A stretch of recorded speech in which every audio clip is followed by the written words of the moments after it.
There's some good news. The yard is empty and the car parking lot is packed.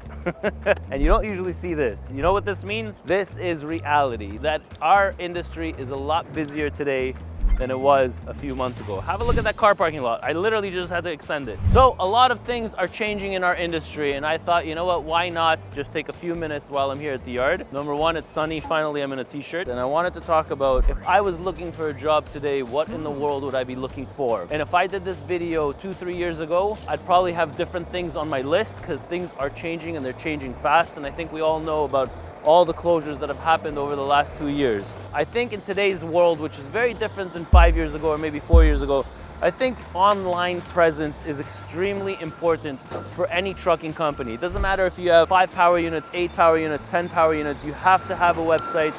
You have to have your Google My Business listing. I think that's really important. You really need to check the reviews of a company. You know, if a company is bad and they don't pay their drivers, it's gonna float up in the Google reviews. This is very, very common. When a driver gives notice to a company, all of a sudden they deduct money from them for some damage that never existed. Just any reason to withhold the driver's pay, and it happens all the time out there. And these things will float up in the reviews of every single company. So make sure you're watching and looking for these reviews. I think that the next thing I'd probably look for is a good safety score. Now, why a good safety score? Now, imagine a company that has a bad safety score. Instead of focusing on miles, you're constantly getting pulled into inspections. You know, sometimes if you're working for a company with a really good safety score and an officer, you know, sees something wrong, he might let it slide because you're in a good company. But if you're working for a company that has a really bad safety score, they're definitely gonna pick on it and they're not gonna allow you to get away with it. The third thing I would say that is extremely important today is the company that you're working for should probably have a shop on site. My theory of it, whether you're a driver or owner operator,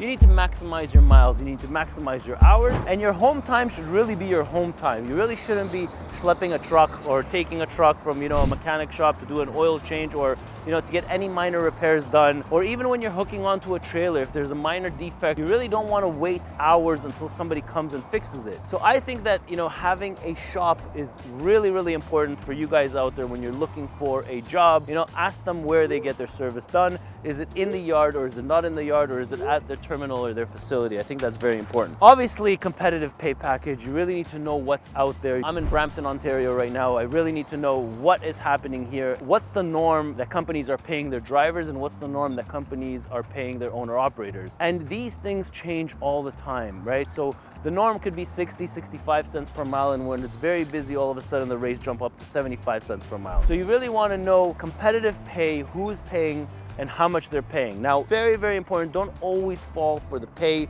because sometimes it comes with downfalls. But I think that it's very important, this home-life balance. You know, maybe when you're young in your 25s and 30, you know, you're willing to work 24/7 and be on the truck and be on the road. But as you probably become a little bit more mature, you're gonna understand the back takes a toll and the shoulders take a toll, and you're gonna want this work-life balance.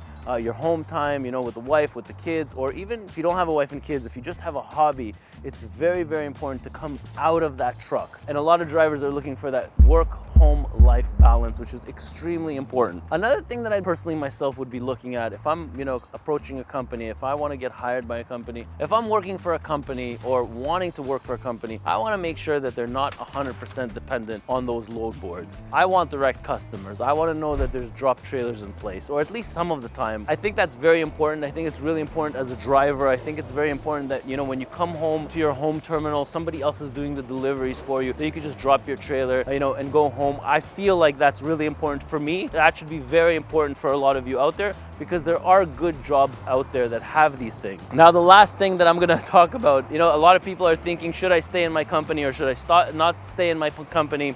And I think that the first thing that I ask everybody when they're asking me, you know, I want to change my jobs or I want to change this, and I tell them, you know, are you getting paid on time? That's the most important thing. Payday is payday, and you shouldn't care about absolutely anything else. The first is the first and the 15th is the 15th, and that's when you need to get paid without any exceptions. If that deposit doesn't hit your bank on the 1st or the 15th, it's usually a sign that things are not going so well. Now, you have two options over there. Number one, you can convince yourself that things are gonna get better. You could tell yourself, oh, it just happened once, or oh, you know, okay, whatever, it's just a couple of days. But a couple of days becomes 3-4 days. 3-4 days becomes 1 week. $2,000 hold, all of a sudden they're holding you $4,000. And the more they start holding your pay, the more they have leverage on you. Are you willing to let go of $7,000, $8,000? Well, if you're not gonna go on this next trip, you're not gonna get paid. And then all of a sudden it becomes like your pay, they're withholding it, that if you don't do A, B, and C, that they're gonna withhold that pay. And so many drivers I have that are saying, you know, what is my recourse against these companies? There's really not much that you can do. What you can do is from the beginning to make sure that this company is reputable, to make sure that that trucking company pays on time. You know, it's crazy how many times I see, you know, somebody asks me, hey, what about, you know, I want to go into this company, and I just do a quick search for them on Google, or I just do a quick search and I see, why are you even considering a company like this? Because they pay an extra 3-4 cents? Well, you know what? They're gonna hold back $3,000-$4,000 from you just from the time when you leave. So is it worth that extra 3-4 cents? Absolutely not. So I would say that that's by far the most important thing, is if you're getting paid on time from these carriers. That if you are, you might want to consider staying where you're at. You might want to start thinking that, you know, that extra 2 cents is not worth the risk. Maybe it's better to talk to the company that you're currently at and ask them for 1 or 2 cents extra per mile, whether you're an owner operator or a company driver. I know that owner operators right now are having a really, really hard time with what's happening with fuel around the world, and you gotta make sure that you're getting your proper fuel surcharge from that company. But that's for a whole nother video. Make sure you're a subscriber to this channel. Hope you're enjoying this content. And honestly, I'm just here to help as many people as I can. I'm Ronan, and I'll catch you in my next video.